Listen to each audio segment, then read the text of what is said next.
For this month's Content Communities Creators Cup, we're given a challenge to build decks with no color restrictions, broken up into teams of 4, just like last month, and given no restrictions on our mana bases.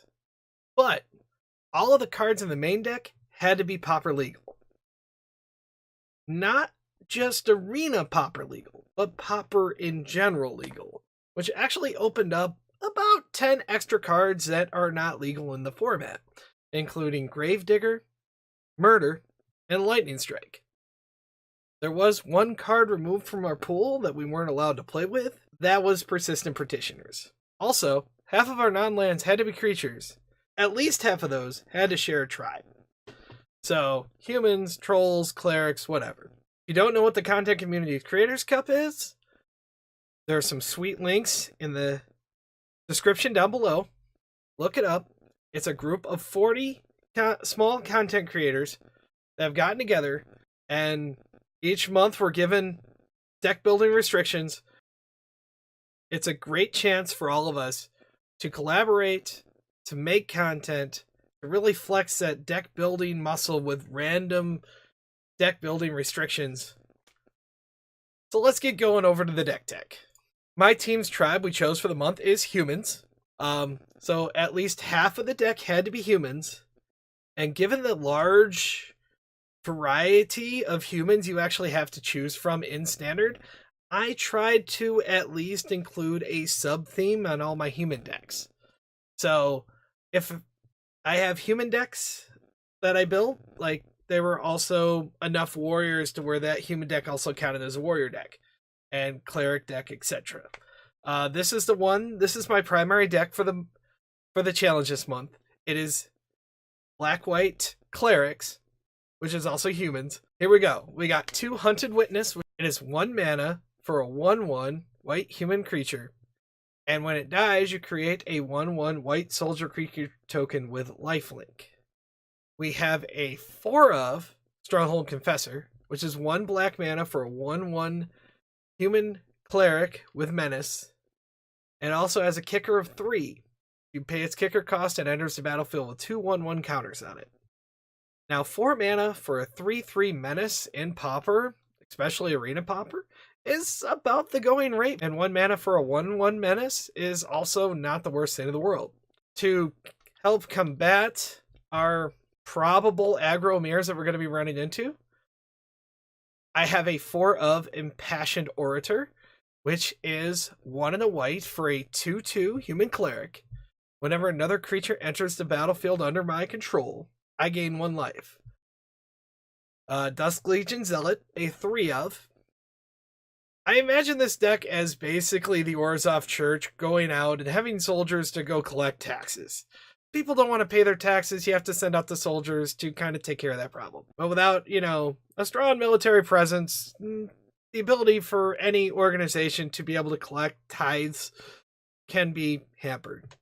So we got the 3 of Dusk Legion Zealot, which is a 1 and a black for a 1/1 vampire soldier. When it enters the battlefield, draw a card and lose 1 life. It's a good filler card. It's a good draw late game because it still gets you another card deeper and gives you a body to block or sacrifice to some of the other effects in the deck. Imperious Oligarch, I have a 4 of, which is 1 and a black for a 2/1 human cleric with vigilance. With Afterlife 1. Afterlife says when this creature dies, create a 1/1 white and black spirit creature token with flying. We have a 4 of Legion Conquistador, which is 2 and a white for a 2/2 vampire soldier. And when Legion Conquistador enters the battlefield, you may search your library for any number of cards named Legion Conquistador, reveal them, put them into your hand, and shuffle your library. People have been playing this game for a few years, know the card Squadron Hawk. This is a worse Squadron Hawk. It doesn't have flying. It is a 2/2 for 3, so it's not the worst thing in the world. White needs good card advantage and just your opponent knowing you have 3 bullets in your hand to reload and you don't have to worry about sweepers. Legion Conquistador is not the worst card in the world to run. And finally, the main finisher creature in this deck, I have a 2 of Grasping Thrall, which is 3 a white and a black for a 3/3 creature Thrall. It has flying, and when it enters the battlefield, it drains for 2. Each opponent will lose 2 life and you gain 2 life.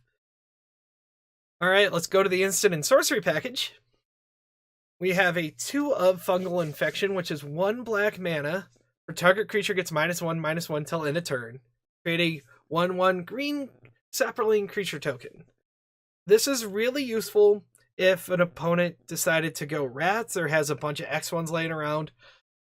Gets me an extra creature, can make sure my 2/2 doesn't just trade with their 2/2. We have a 2 of Costly Plunder. Great way to blank your opponent's removal spells. It is 1 in the black for an instant. Additional cost to the casting this spell, sacrifice an artifact or creature, draw 2 cards. Opponent spends 3 mana for a murder. Target your creature, you spend 2 mana, put the creature in the bin, draw 2 cards off from it. You get value, everybody's happy. Well, at least you're happy. We got a 3 of Final Payment, which is 1 in the black for an instant. An additional cost to the spell, either pay 5 life or sacrifice a creature or an enchantment, destroy target creature.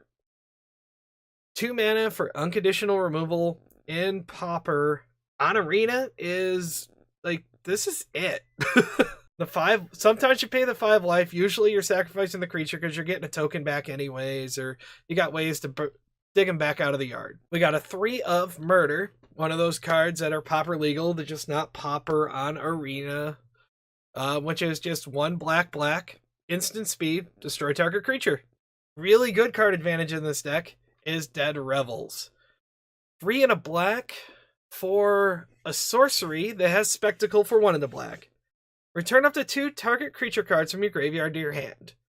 So the way this deck is ideally going to play out is you're attacking early, you're chipping in damage, you're trading off creatures, and then you set up a turn where you can get at least 1 creature through, maybe you trade off 2 other ones, and then you just spend 2 mana, Dead Revels them back, and throw them back on the battlefield. With the extra advantage of getting the tokens from your oligarchs and your witnesses when they die, being able to replay them back out of the yard can be pretty huge. Moving on to artifacts and enchantments, I only have 2 enchantments. We have 2 Ill-Gotten Inheritance. 3 in a black for an enchantment. At the beginning of your upkeep, Ill-Gotten Inheritance does 1 damage to each opponent and you gain 1 life. It activates Spectacle every turn, so if you do have a bunch of creatures in the yard and you happen to draw the Dead Revels, you can spend only 2 mana to get them back out of the yard if you got an Ill-Gotten Inheritance active. The main thing this is in here for is the activated ability on the bottom. You can spend 5 in a black and sacrifice Ill-Gotten Inheritance, deal 4 damage to target opponent, and you gain 4 life. It just closes out games on its own. Okay, lands, like I said, it was wide open. There was no restriction on any of the lands we could have in our deck. So this is where a lot of, strangely, the power and card advantage comes from in this deck. We have a 1 of Arch of Vraska, which is a colorless land, enters the battlefield untapped. You can spend 5 and tap it to draw a card, activate it only if you have the City's Blessing, and of course you receive the City's Blessing if you've ascended with 10 or more permanents on the battlefield. We got a 4 of Godless Shrine, which is a shock land. Enters the battlefield, you may pay 2 life. If you don't, it enters tapped. Taps for a black or a white. We got 4 check lands with Isolated Chapel. Enters the battlefield unless you control a plains or a swamp. And the big cards that are actually the real advantage are the memorials at uncommon.